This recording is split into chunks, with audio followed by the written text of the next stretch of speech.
Hello, I'm Vance Harris. Today I'll be performing my primary assessment for Lab 1. So the first thing I would do before approaching my patient is make sure that the scene is clear and free of bystanders and that they're not interfering with my patient. I would then approach my patient. I know that my patient is not bleeding, there's no pools of blood or anything, so I'm going to approach my patient and make sure that she is conscious. Then down, I know that she is conscious, but I'm still going to check to make sure she's okay by shaking her as well as loudly verbally asking, are you okay?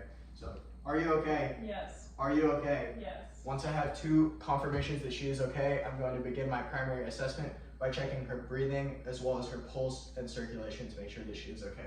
So, to check her breathing, I would open her airway by tilting her head back and opening her mouth to check that it is not obstructed and that her breathing is okay.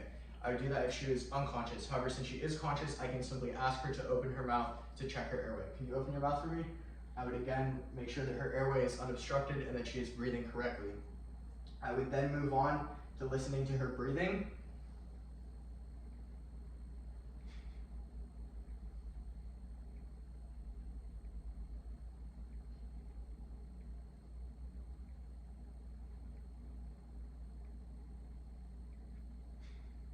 Okay, I've checked her breathing for 15 seconds and noted that she had 18 respirations. So in total, she has 16 respirations per minute, which is well within the normal range.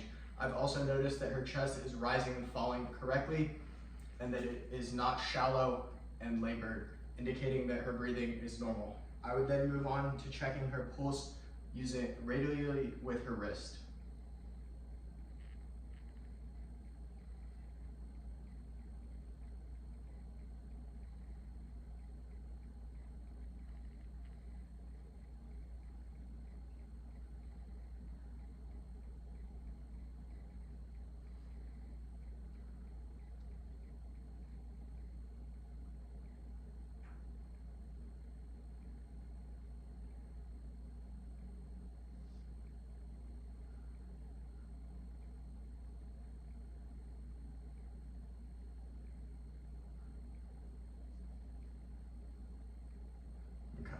I noted that her pulse is around 75 beats per minute, which is well within the normal range. So after confirming that her pulse and breathing are both normal, I would then move on to checking her skin as well as her temperature for any irregularities.